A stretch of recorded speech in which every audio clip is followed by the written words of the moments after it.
well. Hello there, everyone. Oh, what an amazing day this is. My name is Saskia Christian, and I am the founder of BoostThru. Rise above, heal within, and shine beyond. And that's why we're here. I am so happy and grateful that you've joined us today on the Resilient Power TV show, Breaking Barriers interview series round 2, where we get to chat with phenomenal women executive leaders and hear all those magnificent leadership insights they have to outpour to us today. And so we have none other than Monique Hayward today. She is a trailblazing women executive leader, award-winning marketing executive, serial entrepreneur. Wow, she is absolutely multi-talented. And so without further ado, she can actually give more justice to her background. So without further ado, I am going to call on Monique to just tell us, really introduce yourself, Monique. It's a pleasure having you today here on the Breaking. Sure, it's my pleasure, Saskia. Thank you so much for the invitation. And wow, what an amazingly energetic and positive introduction to the show. I'm first of all, congratulations on the show. Amazing content that you're putting out. Really appreciate that, because I've been following you for years, and I love to see how you've progressed in your journey. So thank you again for the invitation. So a little bit about me. I am a marketing executive, an entrepreneur, an author, a speaker. I've got a 25 plus year career, building my background as a marketer in high technology, primarily focused on B2B. I like to call myself, a megaphone marketer. If you want to build awareness, increase perception, build brand, increase engagement, that's what I do. I'm your girl for that. Yeah. And then alongside my corporate career, I have an entrepreneurial career. So I had a restaurant business for about 5 years. I was also a partner in a software company. And my current venture right now is a personal chef business that I recently added on a vacation retreat property. And so it's in Phoenix, Arizona. And it is the first of its kind in Phoenix. Chef-driven, hospitality-forward bed and breakfast concept. Yeah. So anybody who's thinking about going on vacation in Phoenix, Arizona, hit me up, because it's a beautiful place. It's awesome, and we love it. So, and my business partner is the host with the most, and he is there to give you an amazing experience if you are into luxury hospitality. That is absolutely breathtaking. And I'm in Phoenix metro area. So I have to check that place out. And congratulations, huge congratulations on starting all those outstanding ventures. Yes, indeed. And executive leaders really do need your input and all that you do. So first of all, before we go a little bit more into your, what's your role, right, in your current organization, if you can, I just want to share some amazing insights that I found on leadership statistics. So according to Incredible Women in Leadership Statistics, Insights into Global Gender Representation by Diamond Okeke, written actually in January 2025, women actually only hold, viewers, 10.4% of leadership positions in Fortune 500 companies. Amazing. Highlighting the significance of representation in executive roles. So that's why we really have accomplished executive leaders like Monique here to really dissect what's going on in the landscape so that we can encourage aspiring and seasoned women executive leaders. So despite progress, another statistic, women actually occupy just 29% of C-suite roles, with only 7% held by women of color. So as you can see, viewers, this underscores persistent barriers in leadership diversity. So without further ado, I'm going to invite Monique to really tell us about a little bit more about her current position, role within her organization, a leading company like Microsoft. Yeah, so when you were talking through those stats, Saskia, there was one thing that came to my mind immediately, and that is the road is littered with casualties, but we also have an opportunity to clear it so that we can ensure that the generations that are coming behind us have a better chance of overcoming those obstacles and clearing those roadblocks. Absolutely. And so, as I think about, my own career, diversity, equity, and inclusion right now is under assault, right? As we are, all witnessing right now in this moment, in this current moment, we are, just fighting for an opportunity to just continue the conversation around why it's important for businesses and the government, for that matter, to continue to invest in this space, because the research and the data around how having diverse perspectives and more people with a seat at the table has a positive impact on the bottom line, has a positive impact on the work environment, has a positive impact on people's job satisfaction, has a positive impact on their progression in their careers, right? I mean, it's just vitally important that we stay this course. Yes. And in fact, I heard a piece this morning, in fact, about this very topic where, the NAACP has come out, in the last 24 hours or so, with encouraging, the Black community to think about where we're investing our dollars, and looking at companies that have, pulled back on these initiatives. Yes. And because we have $1 trillion in spending power, and that's a critical piece of leverage that we have to make our voices heard. Of course. Right? Of course. And what was really interesting about that for me was, it remains to be seen, what's going to be the longer term impact, right?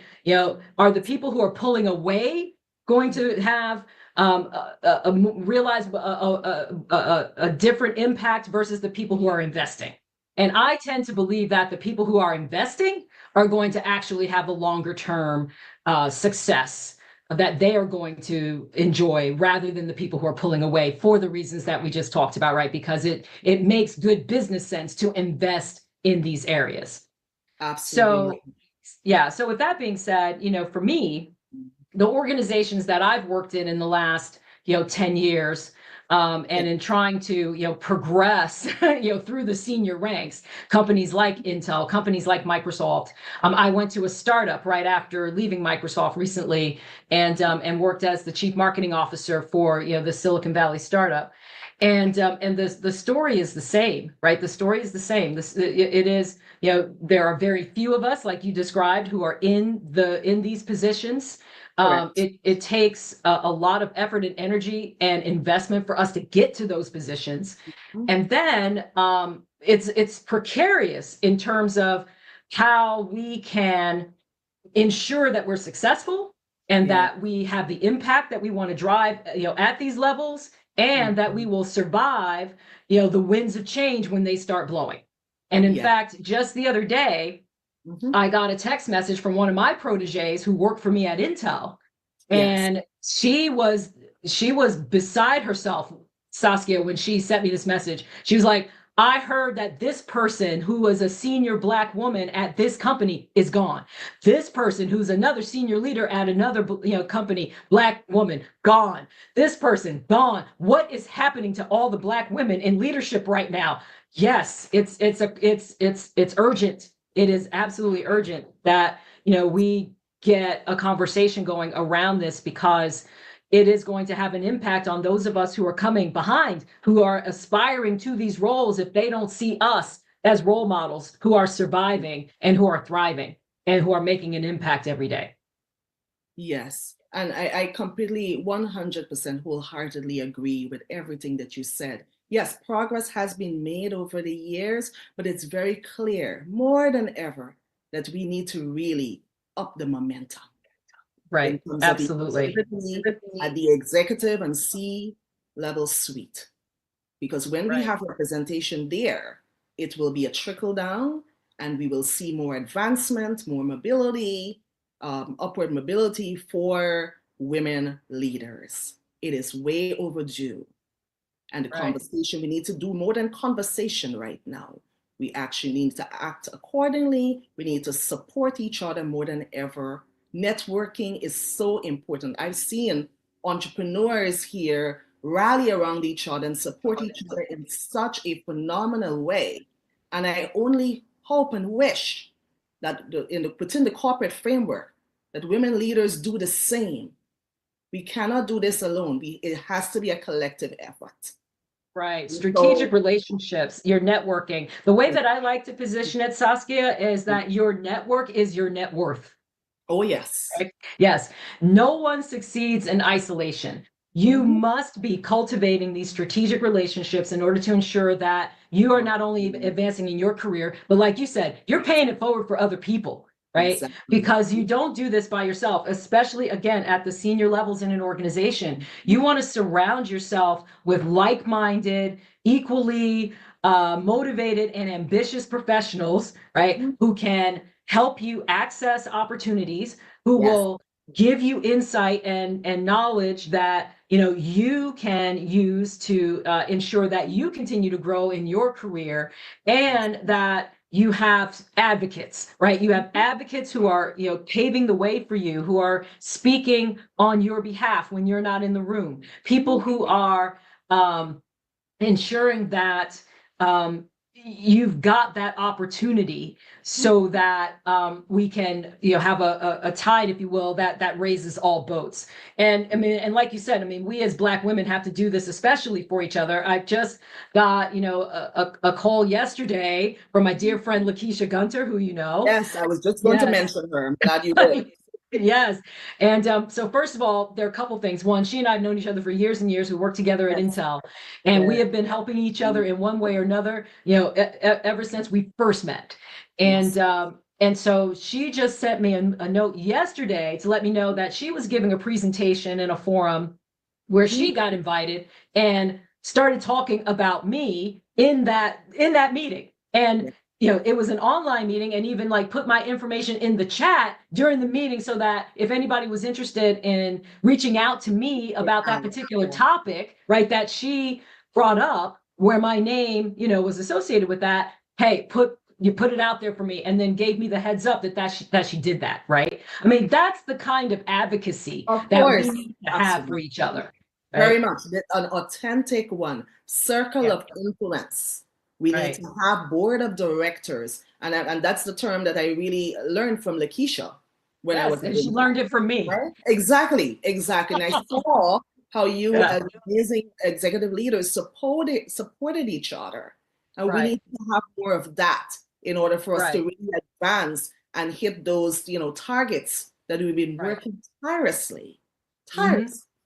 Right. And here's a key takeaway. Actually, here's something that on the personal board of directors, here's something that the audience can do right now. What I really like to do in these kinds of conversations is to give people not only food for thought, but something to go and do. Right. So here is something that you can do today to pull together your personal board of directors, your kitchen cabinet, whatever you want to call them. Right.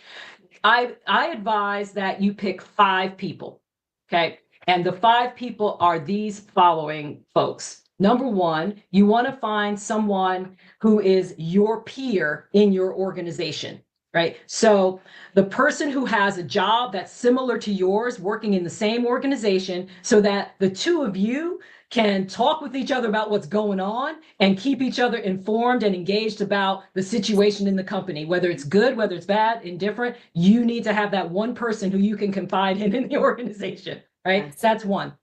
The second person is, of course, we all have managers who we work for, but what you need to really be doing is ensuring that you've got relationships with your manager's peers. So your manager has a lot, to say in terms of your advancement, your progression, your success in organization.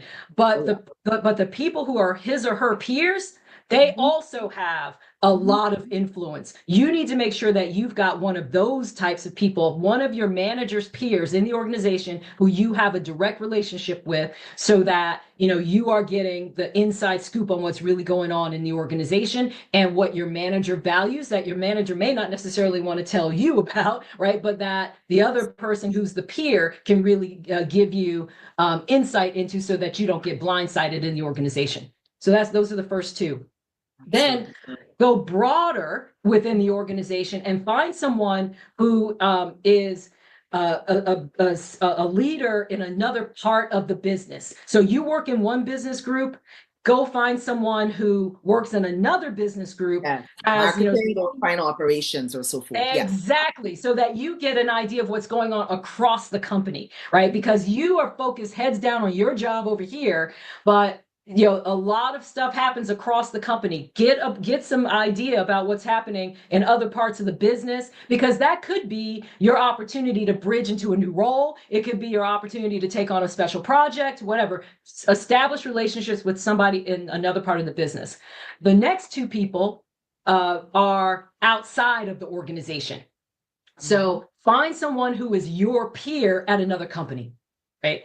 And it could be in the same industry or a different industry, but someone who is doing a job that's similar to yours in another company, so that you can get ideas, right? Because you don't have all the best ideas in the world, and neither do the people in your organization, right? Get some outside in perspective from somebody who's actually doing a job that's similar to yours for a different company or in a different industry. Absolutely. And then and then the final person is aspirational. Right? A role model, someone who has the career that you aspire to, someone who has the job that you want eventually in the next, 3 to 4 or 5 years.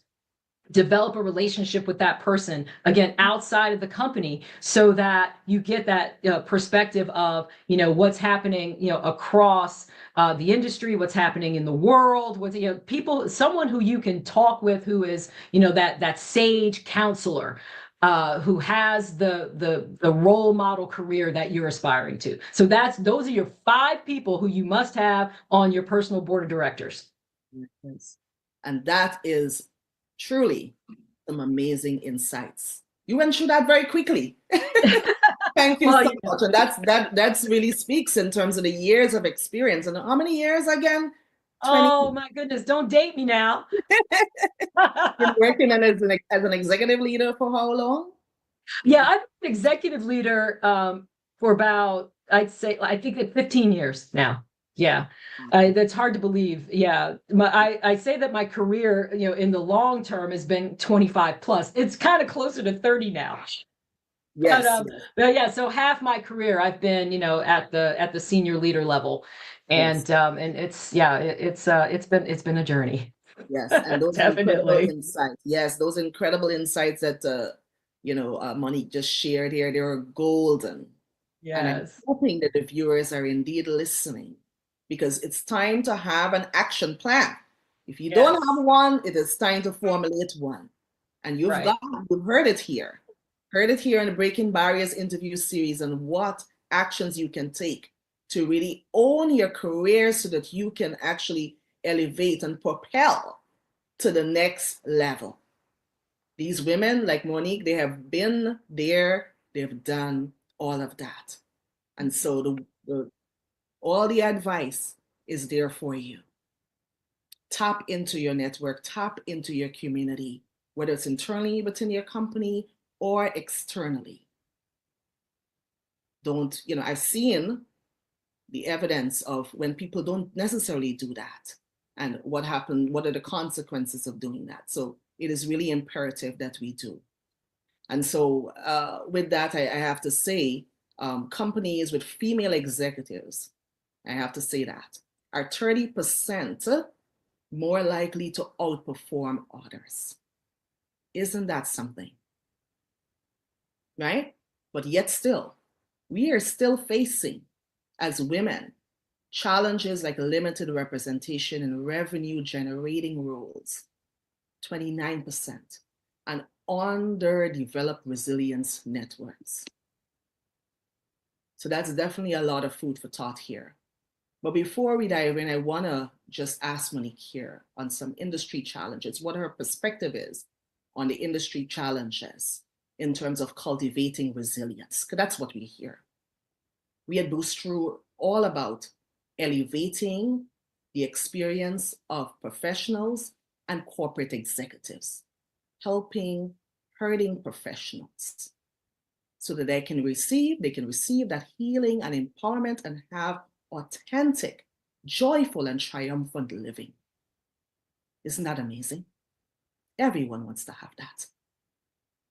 So Monique, can you tell us really what is your perspective on the industry, the high-tech sector, in terms of those challenges of cultivating resilience, please? Yes, I would definitely concur with what you're saying about how challenging it is. And, you know, like my grandmama used to say, right, they will try your patience. They will try your patience, right? And so I think going in, especially if you are aspiring to senior leader roles in any organization, whether it's a small company, medium-sized, big company, you know, whether it's your own company, right? I think that you have to understand going in that the journey is rarely smooth, right?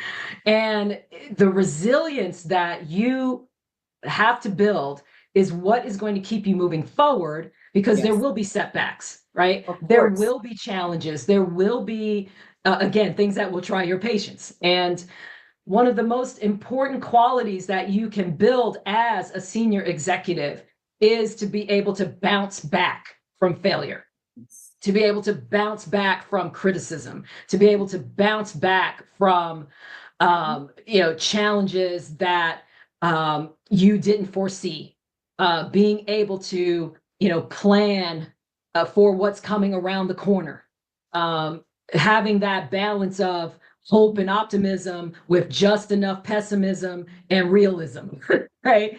Because yeah, you have to be hopeful and optimistic. That's the way that you succeed ultimately in these organizations. But you also have to be you know, keeping your ears to the ground about what's really going on. You can't be a Pollyanna, in other words, right? You really do have to understand, you know, what the lay of the land is and be able to navigate accordingly.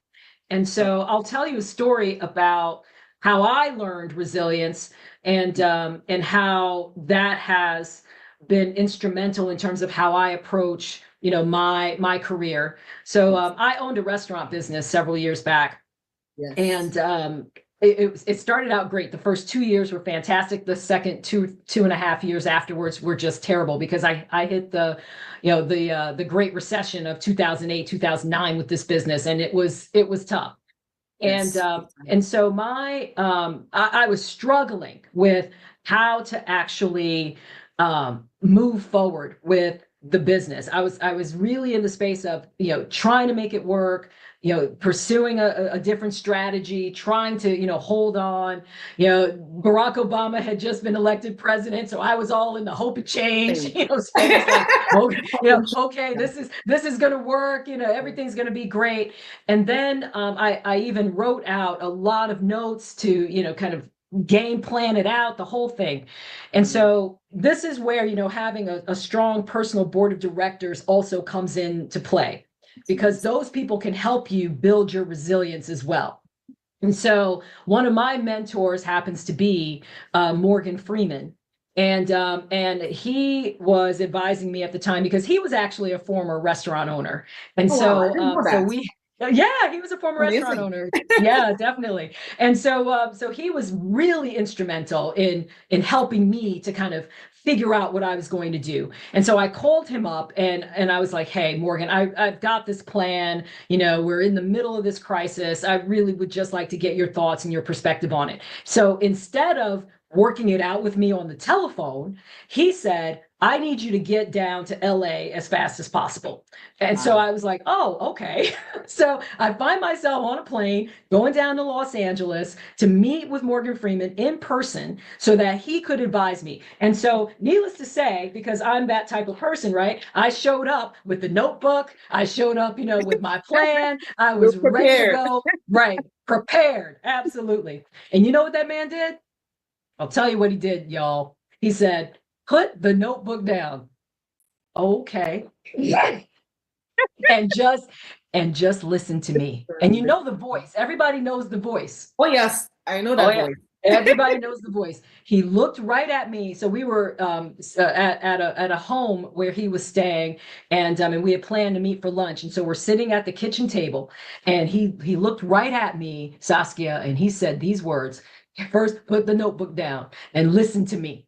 And he said, Monique Hayward, this restaurant business is not going to define you or your career or your life long term. You need to go back to Portland and shut it down.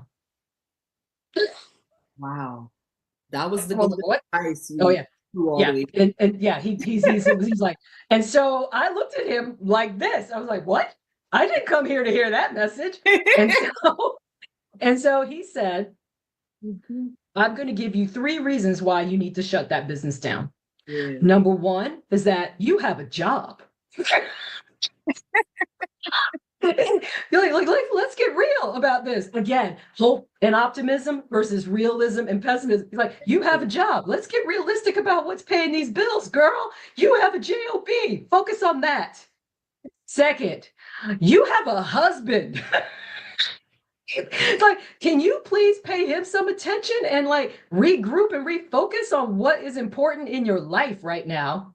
And then the third thing he said was, this is going to teach you how to get over these setbacks, how to become more resilient. And you will look back on this, even though you're upset right now, and even though you don't think that this is the right thing to do, when you look back on this will be one of the best decisions that you will have ever made in your entire career. And he was right on all 3 fronts. So I went back home and I shut the restaurant business down. Of course. And then I leaned into my career at Intel. I got promoted twice in the space of 1 year. And then I wrote my first book. And then I went out on, the road to promote it at events and get speaking opportunities and sell books and all that. It was the best thing that I had ever done at that point in my career. And that man was absolutely right. So the lesson is, be open to possibility, be open to learning, be open to the message. Even if it's not something that you think you want to hear, it's very likely the right thing to do. It is so absolutely important. And you are 110% right. That advice that you got from Morgan Freeman, it's absolutely golden. Because really, resilience is that ability to, you first have to acknowledge what's going on. Yes, you have to acknowledge what's going on if your head is stuck in the sand, right? Acknowledge the reality of it all. And that's what he basically encouraged you to do, right? And then, of course, you had to adapt.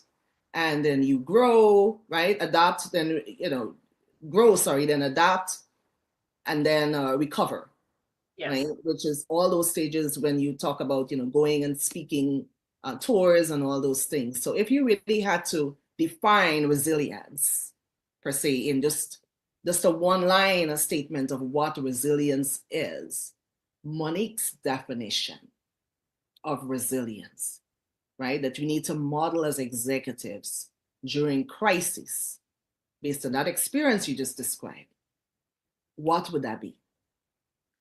I would say it's your ability to bounce back from a setback or failure with renewed focus and energy. And I think that's what, a lot of times what happens if you're not resilient, you let the failure or you let the setback really get you down.